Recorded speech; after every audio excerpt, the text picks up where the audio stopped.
Hello everyone, welcome back to legal pearls. तो आज हम देखने वाले हैं डिफ़ॉल्ट लोन के बारे में। डिफ़ॉल्ट लोन क्या होता है?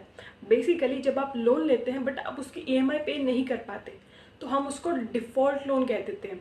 और हम देखेंगे कि इसके अगेंस्ट में आपके खिलाफ क्या क्या प्रोसीडिंग हो सकती है। तो अब आपका कोई भी लोन हो, वैसे सिक्योर्ड लोन और अनसिक्योर्ड लोन। सिक्योर लोन क्या होता है? जब भी आप लोन लेते हुए कुछ सिक्योरिटी रख कर आते हैं, मतलब कुछ भी गिरवी रख कर आते हैं, तो हम उसको सिक्योर लोन कहते हैं। पर वहीं पर जब आप कोई सिक्योरिटी नहीं रख कर आते लोन लेते हुए, तब हम उसको अनसिक्योर लोन कहते हैं, जब आपको कुछ गिरवी नहीं रखना पड़ता। तो जब भी हम लोन लेते हैं, हमारा सबसे पहला मोटिव होता है कि हम उसकी ईएमआई टाइमली पे कर दें। नहीं तो क्या होगा, हमारा जो रिकवरी एजेंट है वो हमें परेशान करेगा, हमारे घर पर, हमारे ऑफिस पर विजिट करेगा, लीगल नोटिस आएंगे आपके खिलाफ, लीगल प्रोसीडिंग चल सकती है। तो वहीं पर अगर हम अगली बात करें कि सपोज़ आपने मल्टीपल लोन्स लिए हैं, मतलब आपने या तो एक लोन को पे करने के लिए और लोन ले चुके हैं, या फिर किसी भी रीज़न से आप बहुत सारे लोन ले चुके हैं और आज के टाइम में आपकी जो ईएमआई है वो आपकी इनकम से ज़्यादा हो चुके हैं, मतलब आप सक्षम नहीं हैं अपने लोन को पे करने के लिए। तो ऐसे में आप ऐसी गलती बिल्कुल ना करें कि उस लोन को चुकाने के लिए आप फिर से कोई नया लोन ले लें। तो अभी हम देखते हैं कि क्या क्या प्रोसीडिंग हमारी हो सकती है जब भी हमारा डिफ़ॉल्ट लोन होता है। तो ऐसे में क्या होता है ना, जब आप पहले मंथ जब होता है कि आप लोन पे नहीं करते, तो बेसिकली पहले फर्स्ट मंथ में आपके पास कोई भी ऐसा खास कोई नोटिस नहीं आता। हाँ, अगर हम रिकवरी एजेंट की कॉल की बात करें तो जब भी आपका एक टाइम पीरियड आने वाला होता है कि आपको इस डेट को लोन पे करना है, ईएमआई पे करनी है, तो वो कॉल्स वगैरह तो तभी से आनी स्टार्ट हो जाती है। तो वो आपको रेगुलरली आती रहती है, बट आपको ऐसा कोई लीगल नोटिस नहीं आता। पर वहीं पर जब आप 3 महीने से ज़्यादा टाइम तक डिफ़ॉल्ट कर देते हैं, मतलब आपने अपनी 3 महीने तक की ईएमआई को छोड़ दिया है, आपने उनको पे नहीं किया है, तो आपके पास एक लीगल नोटिस आता है। बेसिकली वो जो लीगल नोटिस होता है वो एक तरीके का रिमाइंडर होता है, जिसमें आपको एक टाइम पीरियड गिवन होता है कि उस टाइम पीरियड के अंदर आप अपनी ईएमआई को पे कर दीजिए। अब उसमें में भी 7 दिन हो सकते हैं, 15 दिन हो सकते हैं, 20 दिन हो सकते हैं, जो भी गिवन टाइम पीरियड है आपको उस टाइम पीरियड के अंदर अपनी ईएमआई को पे करना होता है। और अगर आप उस टाइम पीरियड के अंदर भी ईएमआई को पे नहीं करते हैं तो आपके अगेंस्ट में कोई भी लीगल प्रोसीडिंग की जा सकती है। एक तरीके से आपको एक धमकी टाइप होती है कि अगर आप इस टाइम में भी ईएमआई को पे नहीं करते हैं तो हम आप पर कानूनी कार्रवाई कर सकते हैं। तो अभी हम बात करते हैं अनसिक्योर लोन की, मतलब आपने डिफ़ॉल्ट कर दिया है अनसिक्योर लोन की ईएमआई को पे करने में, तो आपके ऊपर क्या क्या लीगल प्रोसीडिंग की जा सकती हैं।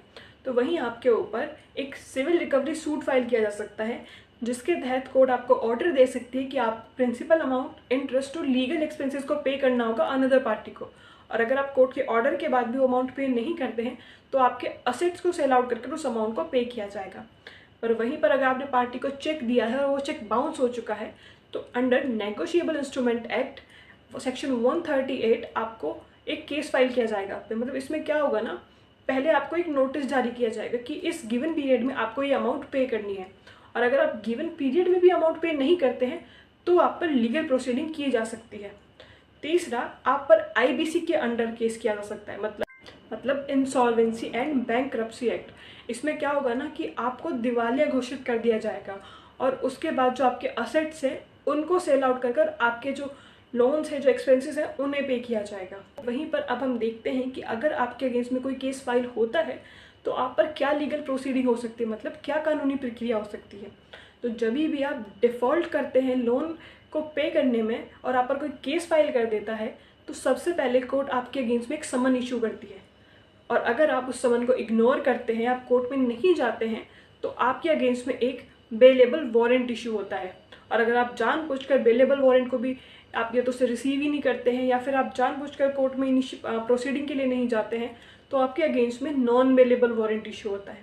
और नॉन बेलेबल वारंट को भी इग्नोर करने पर, प्रोसीडिंग्स को अटेंड ना करने पर आपको भगोड़ा घोषित कर दिया जाता है। तो ऐसे में आपको क्या करना है? ऐसे में आपको जब भी आपके पास कोई लीगल नोटिस आए, आप उस लीगल नोटिस को रिसीव कीजिए और आप कोर्ट में प्रोसीडिंग के लिए जाइए। उसमें क्या होता है ना, बेलेबल ऑफेंस होता है, ये जो भी सेक्शन 138 का जो आपका केस हुआ है, ये जो भी केसेस हैं, ये सभी बेलेबल ऑफेंसेस होते हैं। तो आपको सेम डेज में बेल मिल जाती है। तो आप ऐसा ना कीजिए कि आप उसको इग्नोर कर रहे हैं या आप प्रोसीडिंग के लिए नहीं जा रहे हैं। आप अपनी प्रोसीडिंग्स के लिए जाइए, क्योंकि इन सभी नोटिस को रिसीव करना बहुत ज़रूरी होता है। क्योंकि अगर आप इन नोटिस को रिसीव ही नहीं करेंगे तो आपको कैसे पता चलेगा कि आपके पास कोई लीगल नोटिस आया है, कोई डिमांड नोटिस आया है, रिकॉल नोटिस आया है, या फिर आर्बिट्रेशन नोटिस है, आर्बिट्रेशन अवार्ड है, आर्बिट्रेशन प्रोसीडिंग है, या फिर सेक्शन 138 का नोटिस है। मतलब ऐसे बहुत सारे नोटिस होते हैं। अगर आप रिसीव ही नहीं करते हैं तो आपको ये बात पता ही नहीं चलती कि ये कौन सा नोटिस है, और या फिर ये कोई फेक नोटिस आया है या ये नोटिस जेन्युइन है।